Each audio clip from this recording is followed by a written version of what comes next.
Hey guys, it's S.LadyBug checking in with Yarn Movement for another sip and stage. Let's get started. I was doing some little background prep, but here we are. So let's have a sip together. I'm drinking tea together, or I'm drinking tea today, I should say. It's fake weather here in California, okay, because it just rained. And I have not seen rain all year, and as you see, the sun is out, so I mean, it's kind of going down. But now, cheers!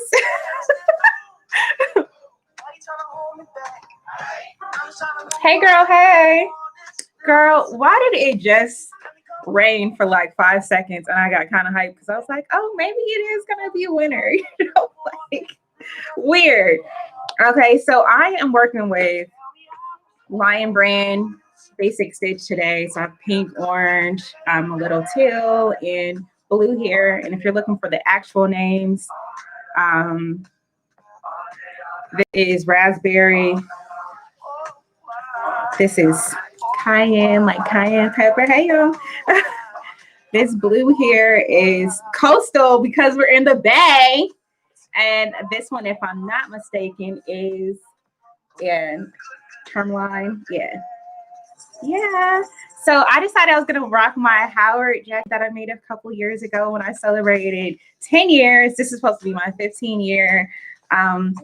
But you know, we're in cancel culture right now because of COVID and everything else that's going on. So we didn't have homecoming, but yesterday was definitely homecoming, you know, made up for the whole 2020. You know, a couple of months ago, everyone was like, oh, cancel 2020. But y'all, I mean, hoorah for Joe Biden for winning the presidency. But listen, okay, Madam VP, Kamala Harris, okay, fellow Howard alum. So that's why I threw this on, because I'm hyped.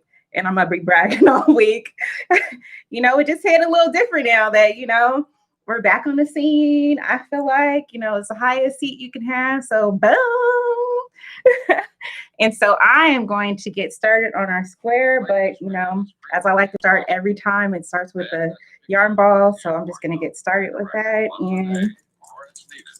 and just chat it up and tell you guys how I started Yarn Movement when I was a freshman at Howard. And, you know, really started with like humble beginnings of like getting to college. And I just had in my mind that I didn't want to be a broke college student. And so, you know, it just made sense that coming from California, that I was going to start off by just making my own, you know, hats and scarves and, you know, not look like everyone else is really where the climate started. And literally that was my aggressive you know, inspiration to really get good, you know, over the course of the couple of years before I was going to college. Did I know I was going to go to Howard? Yes. It was something I started saying probably when I was like 6 years old. I knew that I always wanted to go into some kind of science, you know. I was going to be pre-med, which I was pre-med, and I did go into science. I'm a scientist. I do crochet. This is like my science, right? But yeah, I used to say it because, you know, my family is very big on history and very big on empowerment of just us being Black people. And so, you know, understanding where we come from. So we have a knowledge base of knowing how proud we should be. And I heard about Howard through conversation. One of my uncles was telling me about Howard University because he just said, you know, growing up in the South that, you know, you were like really sick, you had to find your way to get to Freeman's Hospital so you didn't have to pay, but they'll take inpatients who are Black, and it's the only Black hospital.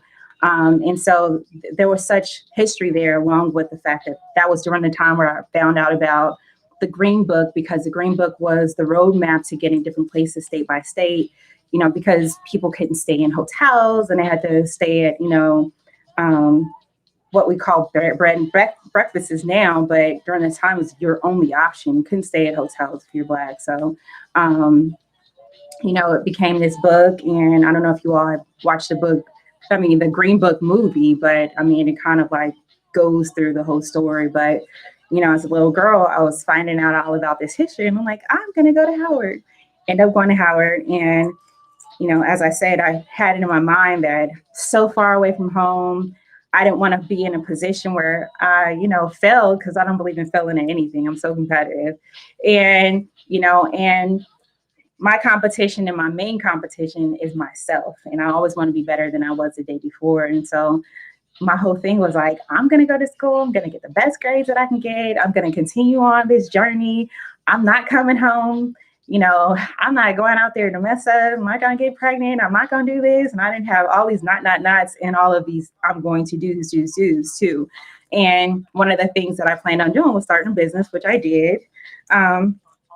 Of course, during the time, it wasn't called Yarn Movement. It was just kind of me just crocheting all over the place. And I had, I started with the first iteration was a Ross 2, and I was rocking attire, signature to you.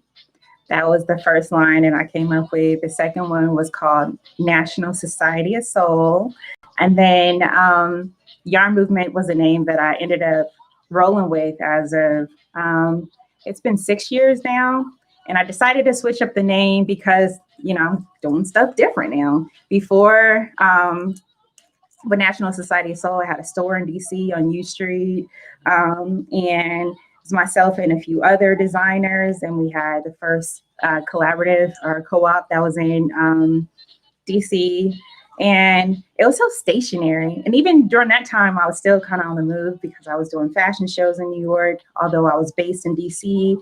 And I was traveling just to do, fashion weeks all over, traveling in New York to do cover shoots with magazines like Essence and Double XL, and, just really in the industry, And it really became this thing where I'm like, if I'm walking away from science, because I was still working as a scientist full time during the time, I was working at National Institute of Health, so NIH, for those of you out there who know the acronym.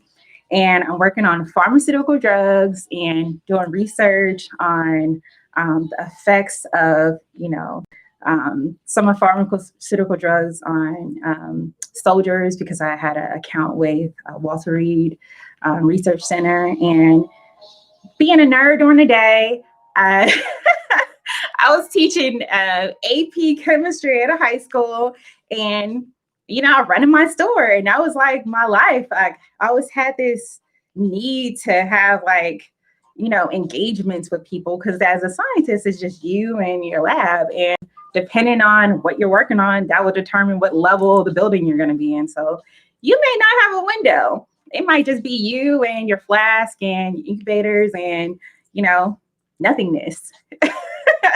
And so I had this need to just have engagement. And it's always been in me as well that one of the core values that we're kind of taught as students at Howard is that as you climb the ladder of success, wherever your success may lead, that it is your obligation to turn around and lift as you climb.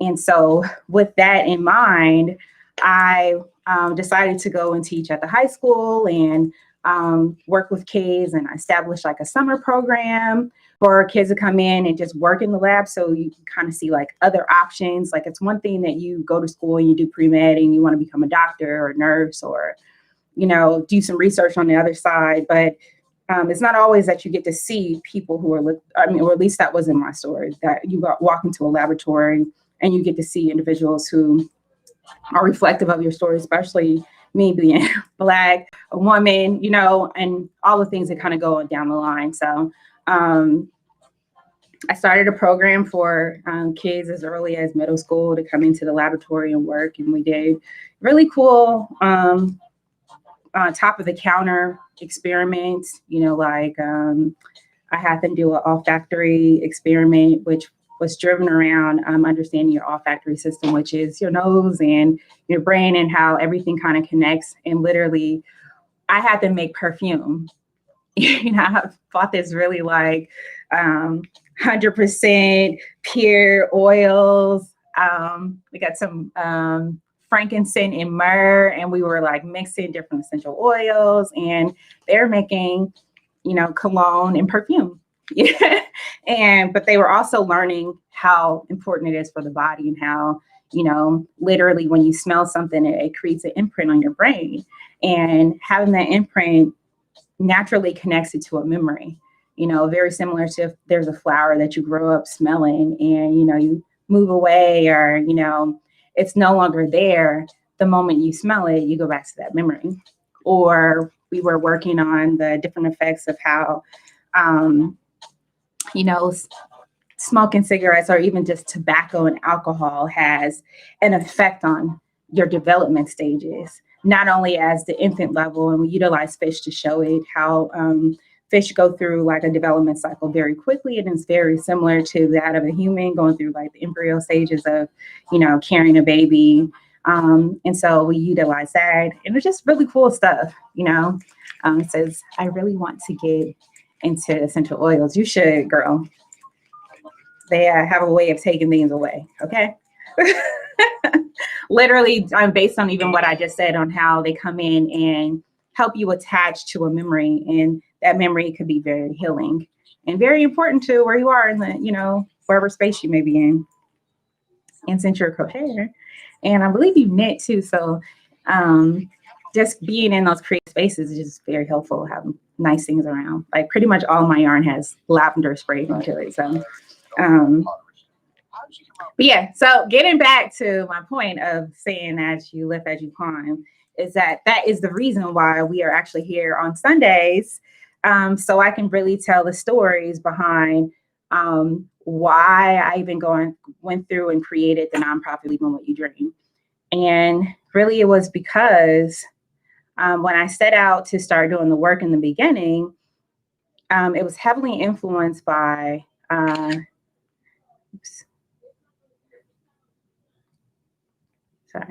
heavily influenced by, the need to like just be out and explore. I mean, that is a science part of me, of being able to go out and be an investigative research scientist, of like just finding the stories.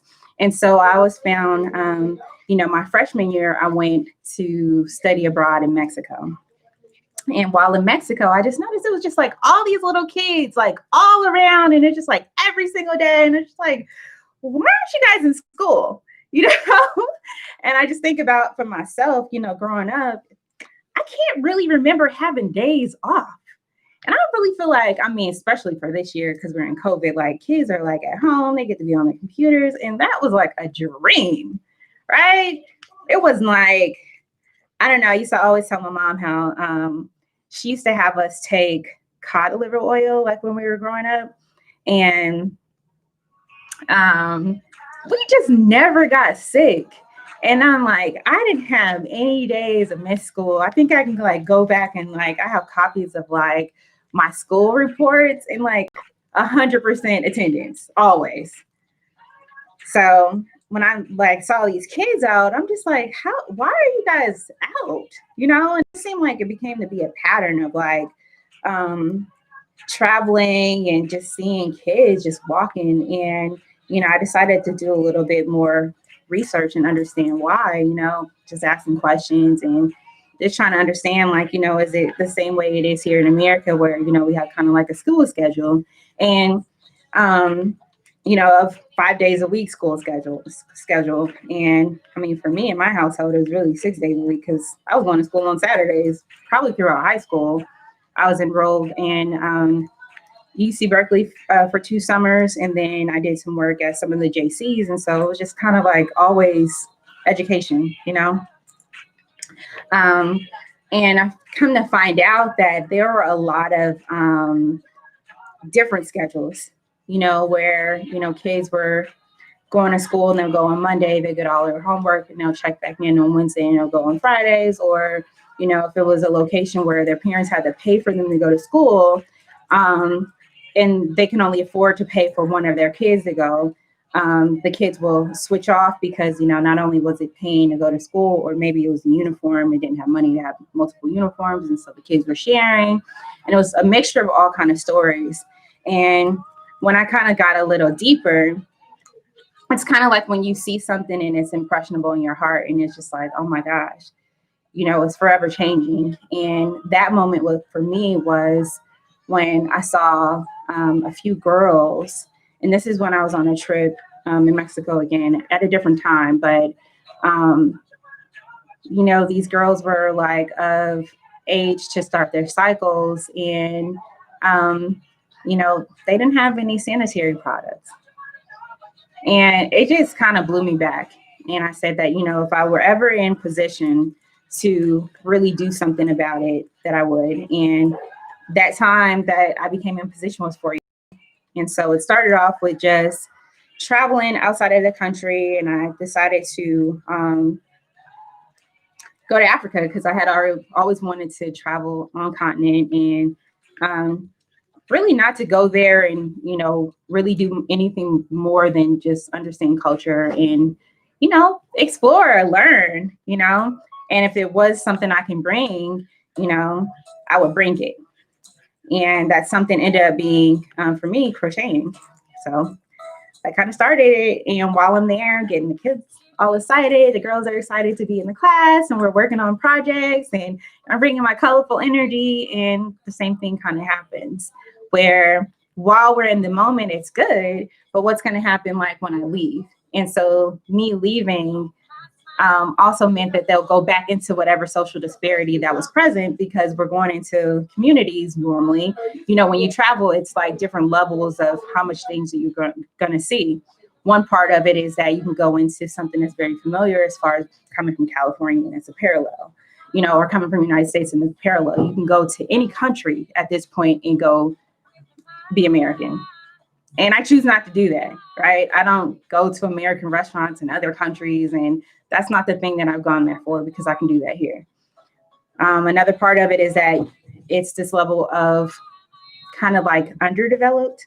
So it's developed and then underdeveloped, meaning that it can be buildings and there's some day-to-day luxuries that you will experience.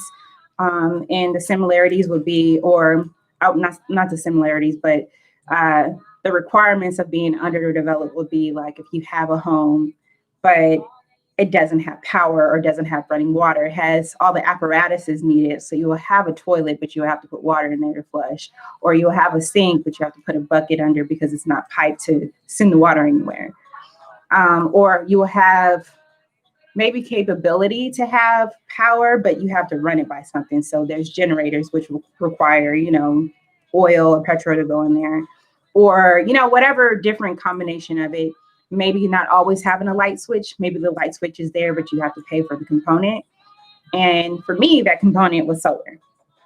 The next stage is when you're in rural and you don't have anything and you're relying on natural resources across the board.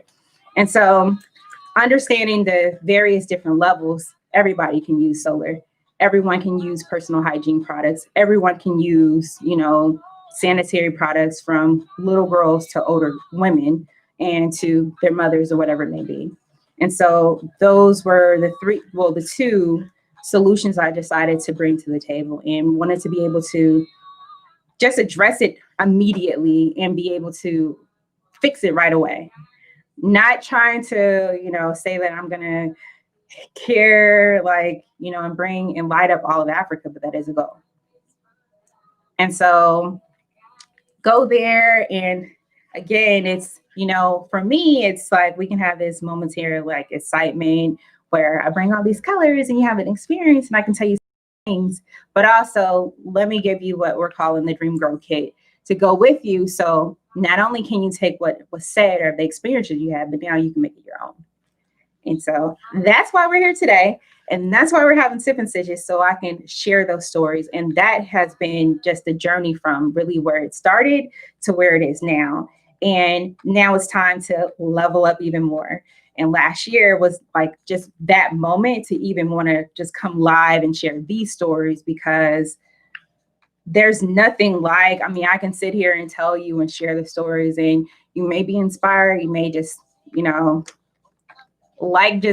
may have nothing else to do and you're just here, which I appreciate it across the board, but, if you do have the compassion and the heart to want to do work or be a part of creating solutions for the next generations of girl bosses, let's do it. because there's a lot of opportunity available. I mean, just my story from last year alone, I set what was an aggressive goal for myself of working with 300 girls, that I'm going to go to 10 schools and work with 30 girls. And we're going to do these workshops and they're going to learn how to crochet, get the basics, and did that. However, that 300 was met in the first school we went to because, of course, I mean, many of you have heard this story and I can't even just tell it enough that there were over 1,200 kids at the schools. Each school had multiple multiple thousands. It wasn't just 12. I mean, one of them was 1,200. Another one was 2,500 kids. And I mean, these are a lot of kids. And we're talking about in the middle of rural area, right? At Maasai schools, we're in the Maasai village. And, that's why I'm here. Because there's so many opportunities. It's not, I think that for me, all we can do is rely on the stories that we hear, but the experience of it makes it different. It hits way different when you have the experience for yourself, right? And no one can't control or tell you how you should feel or how you should experience something. But I just know for myself, I was sharing with my cousin the other day. She said, you're inspiring me to go to Africa. And I was just like, girl, you just need to go because, what you're told, our minds can only take us as far as they can take us as far as imagination goes. And that's for me. I have a huge imagination, right? But it can only take us so far. And I was explaining to her that when we were on our way to do the first installation of Believe in What You Dream last year, we were driving from, the more developed area. So we flew into one of the main cities. So we flew into Mount Kilimanjaro Airport and we stayed in Arusha and we had to drive 7 hours to get into the Serengeti. Right, Serengeti, everyone is familiar with because, you watch National Geographic, you see all the great animals. But even that part, so prior to going, my only experience of seeing wild animals have been in zoos, right? Or going into reserved areas. Because I mean, here in California, there's a lot of reserved areas where, they're raising zebra and there's, all kind of things going on, right? But even with that being the case, we're talking about a couple hundred zebra, right? So on this drive, this 7-hour drive that we're on, we are able to see this level of okay, there's full road. So it feels like you're in some big city in America, right? Where there's roads, there's traffic lights, there's people out, there's luxury stores, there's restaurants, there's hotels. Then you go into this next level where it's okay, this is kind of similar to being maybe in the South or even just in areas where it's a little off-road or how people have ranches and how, still beautiful homes, beautiful land. There's a lot of crops, there's, animals, maybe some road, a mixture between having paved roads and not paved roads, all the way down to no paved roads, no road, just open land and just driving, right?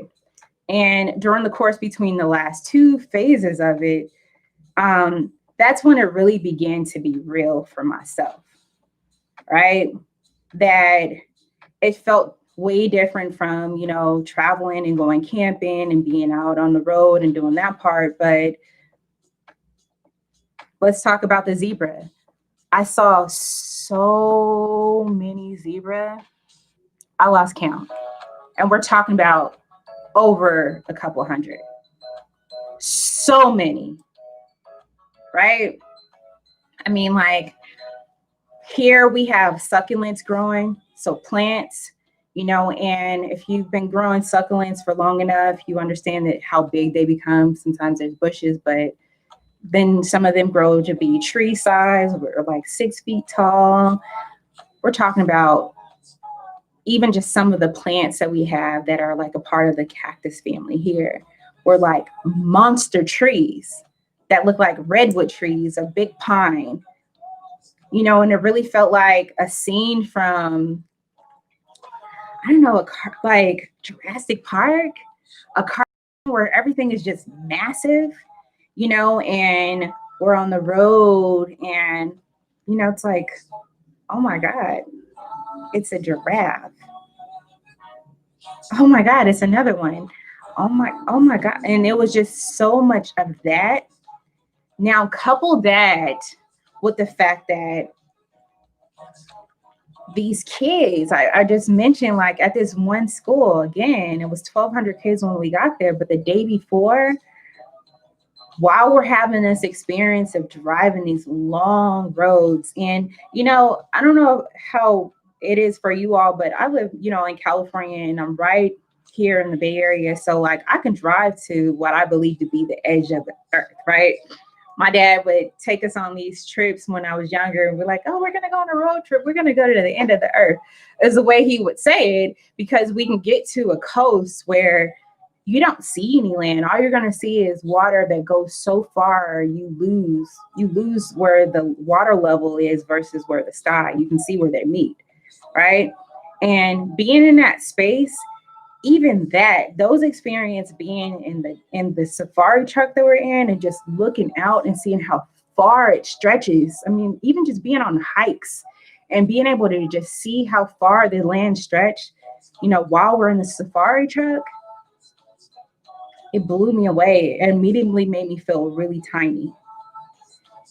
You know, and at one point, you know, with traveling and being so many different places and connecting so many different things, the world began to feel really small. But this trip for me opened the world back up.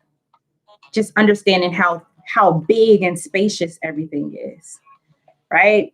And while we're again driving, having traffic jams with, you know, just cattle, I mean, there will be like a Maasai warrior with his, you know, beautiful red plaids on, and 50 to 100 cattle, whether it be cows and sheep and goat.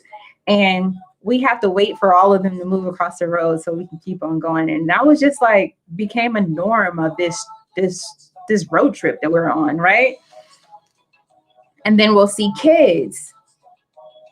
And the kids, they had on uniforms, some of them. Some kids had on uniforms, some didn't. And you get to see the different ages.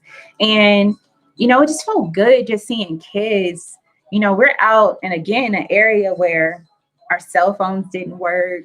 You know, there was no electronics. All we had to really hold on to was what was surrounding us and put us in an immediate space where we just had to appreciate the moments that we're in. And seeing kids playing and being kids, you know, just out in the middle of like nowhere, just playing, you know, didn't have anything to distract them, and they're just out.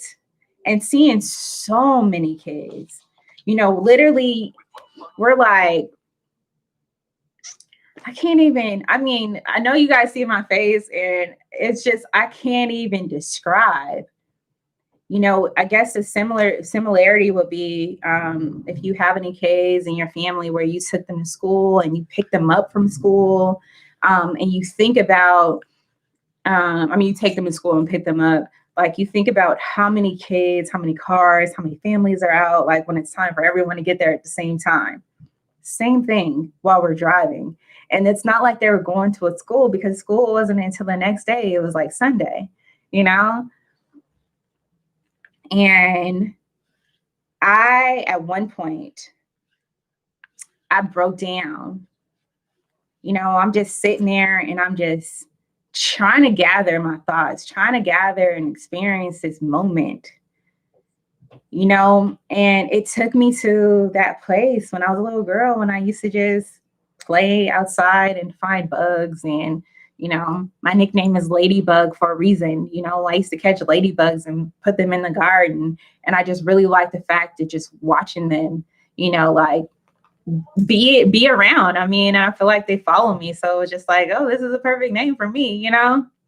But it just took me back to that place, and I get to see like kids just being just in the most purest form and happy. And, when the safari truck would go by, it kind of took me back to a place where it's just like, oh, like the ice cream truck, and they're running up and they're waving and, hi, and it just took me to a place. And I was just like, I wasn't ugly crying, but I was just definitely just full of emotions, because in that moment, I just felt like this is where I'm supposed to be, and I just kept thinking, again about, these kids are on the road and the animals are out here, and when I talked to the driver, I said, so where are these kids going? And he's just like, oh, well, their walk for many of them is so far that they have to get a jump on their walk the day before.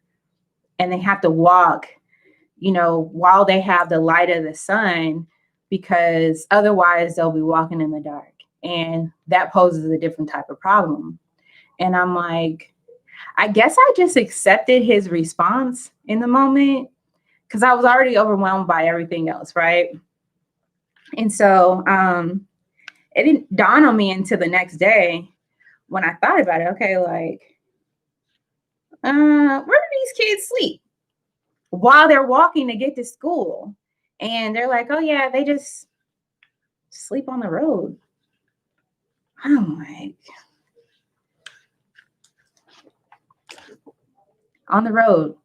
Again, all the animals are there, and I keep on saying animals because, like, there's lion, there's monkeys, there's zebra, there's elephants, there's hyena, and they're just out there. And I'm just like, wow, education is so important that they're risking their lives to get to school and make sure they're there on time so they don't miss anything.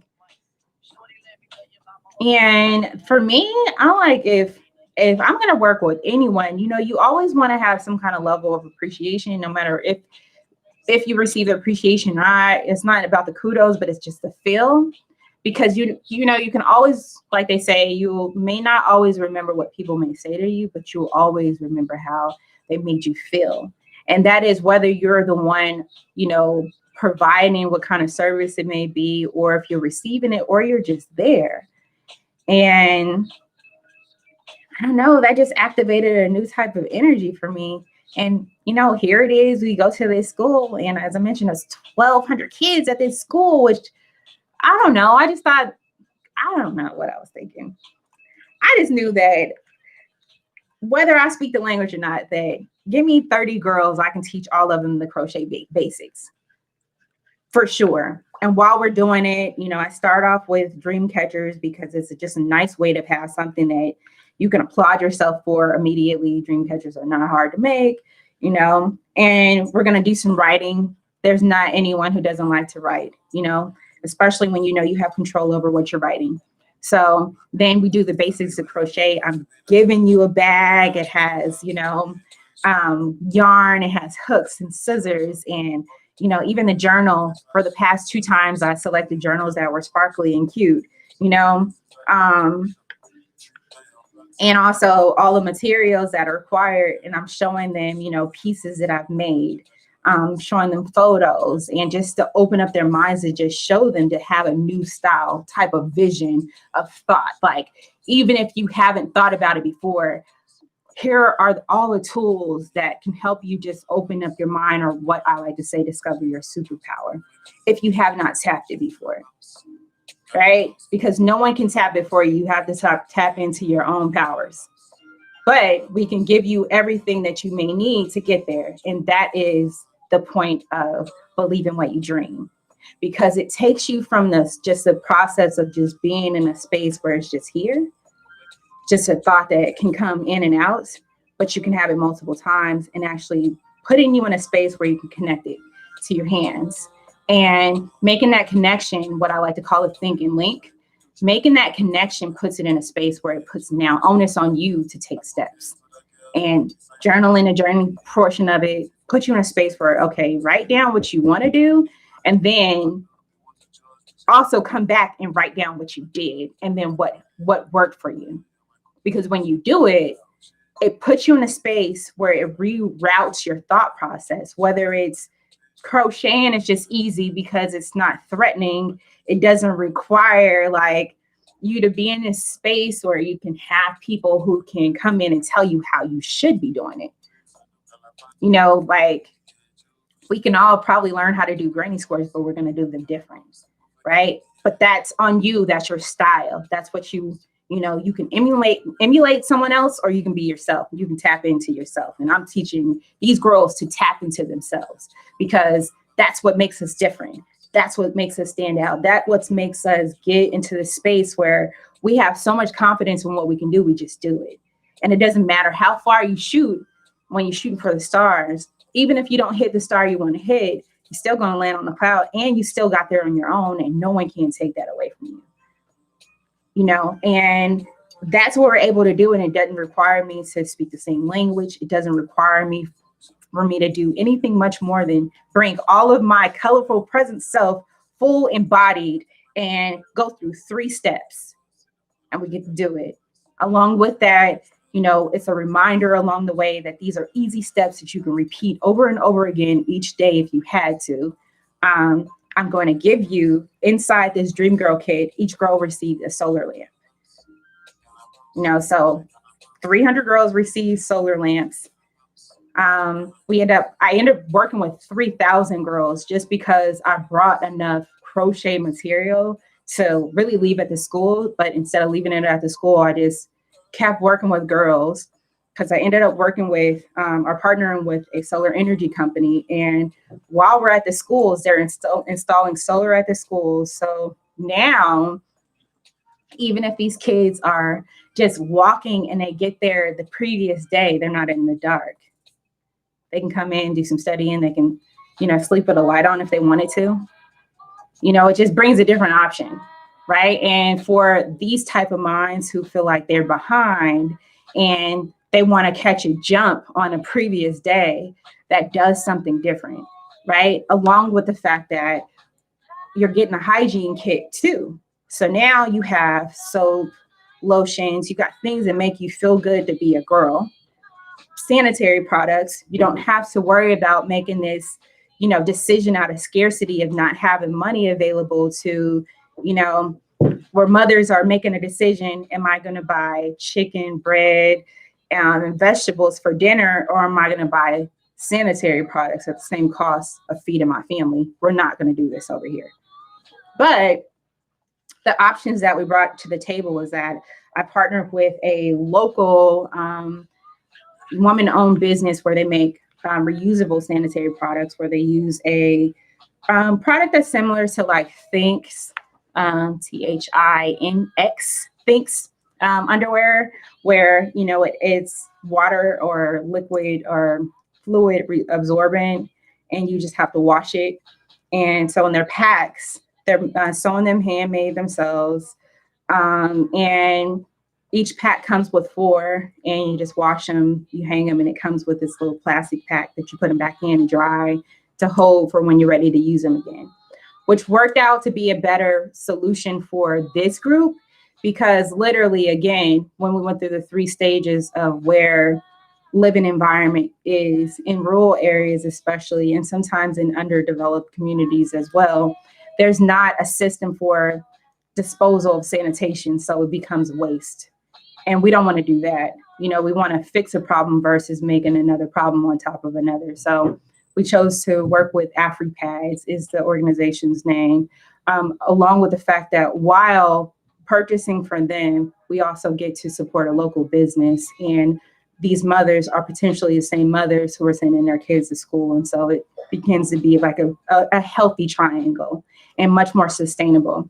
And so that is the program, guys. And so, you know, each Sunday I've been coming on for the last, I don't know, how long have we been in COVID? All year.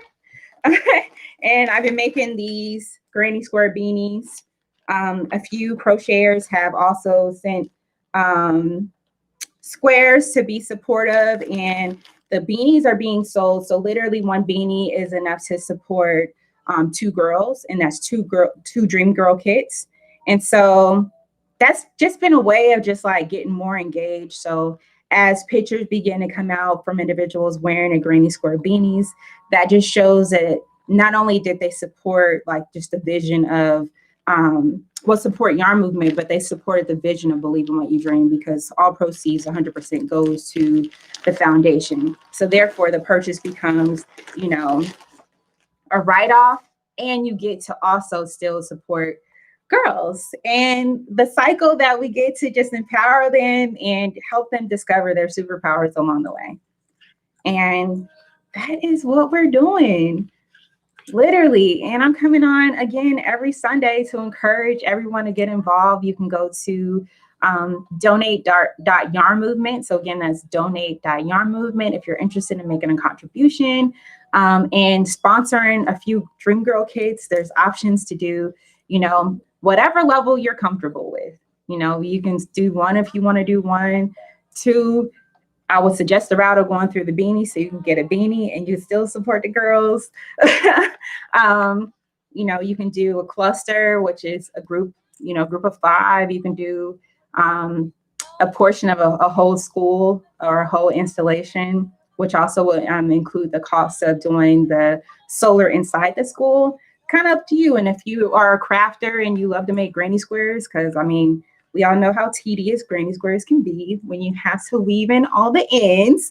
But if you're interested in doing a few and you want to send them out to me to come on live and shout you out and make the beanie, and then we together have an opportunity to share the power of creativity, because you make the granny squares, I make the beanie, we sell it, goes to the foundation, and it becomes a cycle, and we still get to do the things that we love. So those are the ways to get involved. And you know, if it's just not for you at all, you know, tell a friend, because it may be for them.